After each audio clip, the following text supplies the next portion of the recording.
इस वीडियो में हम ये डिस्कस करेंगे कि कैसे आपको मेंस 2024 के लिए आंसर राइटिंग को स्टार्ट करना है। कि अगर अभी तक आपने एक भी आंसर नहीं लिखा है तो किस तरीके से अपने आंसर राइटिंग को स्टार्ट करें। देखो, अभी जो मंथ है ये बहुत क्रूशियल है और इसमें अगर आप अपने सिलेबस को बहुत अच्छे से प्रिपेयर कर लोगे, अगर 60 to 70% भी आपने अगर अपना मेंस का जो सिलेबस है वो अच्छे से प्रिपेयर कर लिया तो बहुत ज़्यादा आपके लिए इजी होगा। क्योंकि पिछली बार 4 महीने मिले, हर बार 4 महीने नहीं मिलेंगे, हो सकता है इस बार आपको 3 मंथ्स ही मिले प्रीलिम्स और मेंस के बीच में। तो बहुत ज़्यादा ज़रूरी है कि मेंस का जो 60 to 70% सिलेबस है आपका कंप्लीट होना चाहिए। अब देखो, बात यह है कि आपको क्या करना है, सिर्फ 2 आवर्स डेली देने, 2 आवर्स डेली देने। उसके साथ आप क्या कर सकते हैं कि यूपीपीएससी प्री एंड आरओ की प्रिपरेशन भी उसके साथ आप कर सकते हैं। तो मैंने एक वीडियो बना रखा है कैसे इन दोनों की प्रिपरेशन को एक साथ करें, कि आपको अलग से कोई बुक पढ़ने की कोई जरूरत नहीं है, ये दोनों की प्रिपरेशन साथ हो सकती है। और मेंस के लिए जो है आपको डेली सिर्फ 2 घंटे देने की जरूरत है, सिर्फ ये देने की जरूरत है। तो हम वही डिस्कस करेंगे कि किस तरीके से अगर एक भी आंसर नहीं लिखा है, चीजें नहीं लिखी हैं, तो आप उसको फॉलो कर सकते हो। तो देखो, मैंने जो है 120 डेज आंसर राइटिंग चैलेंज है, इसका जो स्टडी प्लान है वो शेयर कर रखा है कि किस तरीके से आप जो है 120 डेज में आप अपना सिलेबस पूरा कंप्लीट कर सकते हो। आप इस प्लान को आप अच्छे से देख सकते हो, 120 डेज का प्लान। और दूसरी चीज आप ये है कि 240 डेज का जो है इंटीग्रेटेड प्लान है, इसमें प्रीलिम्स प्लस मेंस है। तो अगर प्रीलिम्स प्लस मेंस वाला अगर आपको प्लान देखना है तो आप वो वाला 240 डेज का भी प्लान देख सकते हो। अगर आप इसमें प्रीलिम्स की तैयारी करोगे तो यूपीपीएससी, पीसीएस एंड आरओ जो है दोनों की तैयारी आपकी साथ में हो जाएगी। तो आप ये वाला प्लान 240 डेज का स्टडी प्लान आप उसको देख सकते हो। तो हम देखते हैं हमें किस तरीके से, अगर आपने एक भी आंसर नहीं लिखा है तो हम किस तरीके से अपने आंसर राइटिंग को शुरू कर सके। देखो, ये आपका GS1 पेपर है, उसका ये सिलेबस है। तो पहला टॉपिक है आपका history of Indian culture, will cover the salient aspects of the art form, literature, architecture from ancient to modern time. ये है आपका, तो एंशिएंट टू मॉडर्न टाइम। तो मैंने सबसे पहले क्या करना है, आपको बुक सिलेबस देखना है। फर्स्ट स्टेप होगा सिलेबस का टॉपिक देखना है, सिलेबस का टॉपिक देखना है। दूसरी चीज आपको क्या हो गई कि ये जो टॉपिक है वो कहां से पढ़ना है, आपको ये टॉपिक कहां से पढ़ना है, टॉपिक कहां से कवर करना है। तो ये मैंने वीडियो बना रखा है, आपका 2 वीडियो बना रखे हैं, एक तो बुक स्ट्रैटेजी वाला और एक कंपाइलेशन वाला मेंस का। वो आप वीडियो देख सकते हैं। तो मैंने बुक स्ट्रैटेजी में बता रखा है कि आप जैसे तमिलनाडु हिस्ट्री की 11th क्लास की बुक जो है इसके आर्ट एंड कल्चर के लिए यूज कर सकते हैं। कंपाइलेशन मैंने आपको घटना चक्र की कंपाइलेशन बता रखी है, शून्य की बता रखी है, तो ये कंपाइलेशन जो है आप यूज कर सकते हैं। तो आपने जो ये पर्टिकुलर टॉपिक है आपने ये कंपाइलेशन से पढ़ लिया, पर्टिकुलर टॉपिक आपने कंपाइलेशन से पढ़ लिया। फिर आप तीसरी चीज क्या करेंगे, तीसरी चीज आप क्या करेंगे, तीसरी चीज आप क्या करेंगे, पीवाईक्यू या फिर मेंस टेस्ट सीरीज।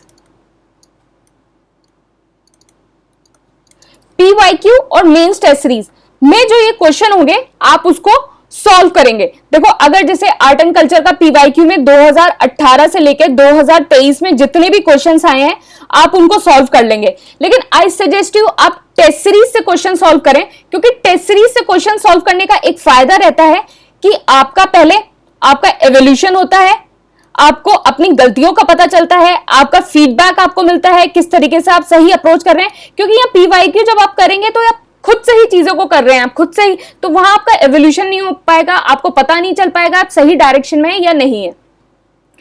तो ये स्ट्रैटेजी है। तो देखिए आप देखिए 120 डेज का जो शेड्यूल है मेंस वाला।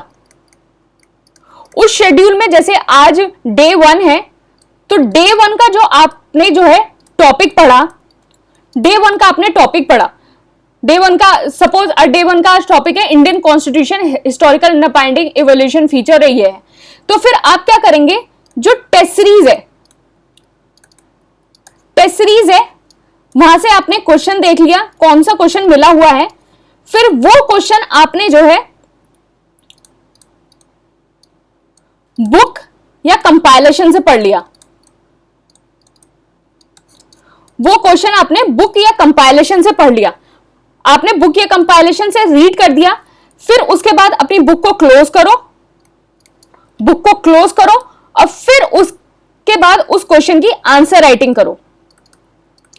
देखो अगर आप ये 120 डेज या 240 डेज वाला अगर प्लान आप करते हैं तो आपको जो है सिलेबस देखने की कोई जरूरत नहीं है, क्योंकि इस प्लान में जो है बिल्कुल टॉपिक वाइज आपकी सारी चीजें कवर हो जाएंगी। अगर इस प्लान को आप देखते हैं तो टॉपिक वाइज आपकी सारी चीजें कवर हो जाएंगी।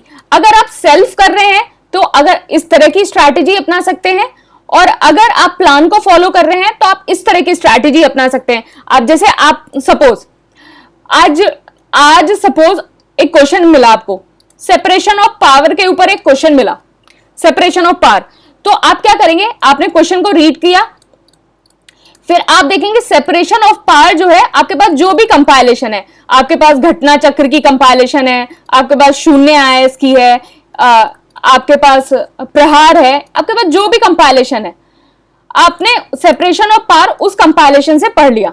फिर उसके बाद क्या करेंगे, इस कंपाइलेशन से आपने सेपरेशन ऑफ पावर जो है वो रीड कर लिया, सेपरेशन ऑफ पावर। फिर उसके बाद आपका जो नेक्स्ट स्टेप होगा वो क्या होगा, नेक्स्ट स्टेप क्या होगा, थोड़ा सा ब्रेनस्टॉर्मिंग करो, ब्रेनस्टॉर्मिंग करो,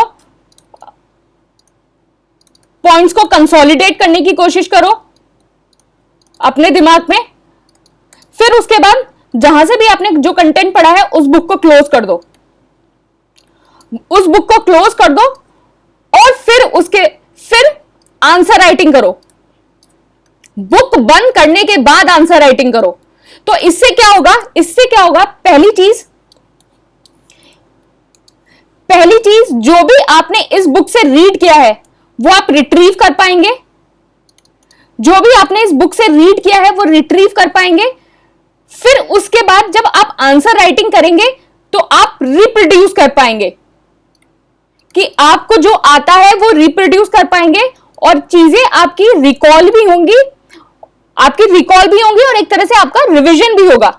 और जब आंसर राइटिंग आप करेंगे आपको पता होगा कि किस तरीके से चीजों का स्ट्रक्चर आपको मेंटेन करना है। मैंने बहुत सारी वीडियोस बना रखे हैं किस तरीके से आपको अपनी आंसर राइटिंग को स्टार्ट करना है, किस तरीके से इंट्रोडक्शन लिखना है, किस तरीके से बॉडी लिखनी है, किस तरीके से कंक्लूजन लिखना है, वो वीडियो मैंने पूरी बना रखी है।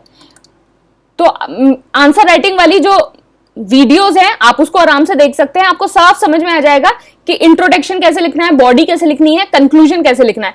तो आपका स्टेप यही होना चाहिए।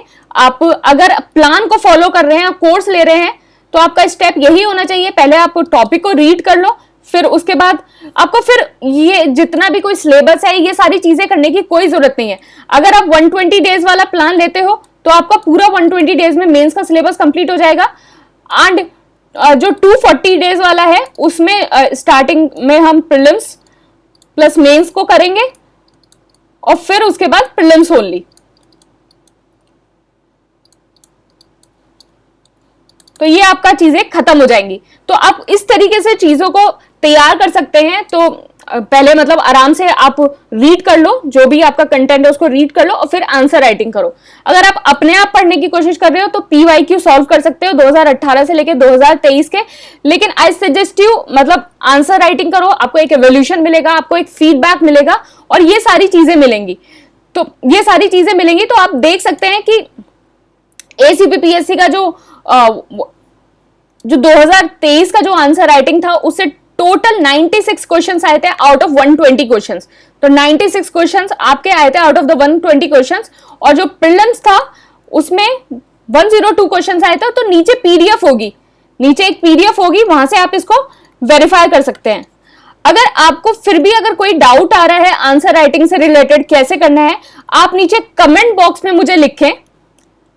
अगर फिर भी आपको कोई डाउट आ रहा है तो कमेंट बॉक्स को यूज करें और मुझे लिखें कि क्या डाउट है, उस पर मैं नेक्स्ट वीडियो आपको बताऊंगी। अगर स्टिल आपका अगर कोई क्लियरिटी चाहिए, चीजें क्लियर नहीं हुई हैं, तो आप इसको कर सकते हैं। तो इस तरीके से चीजें आप कर सकते हैं। Thank you and all the best.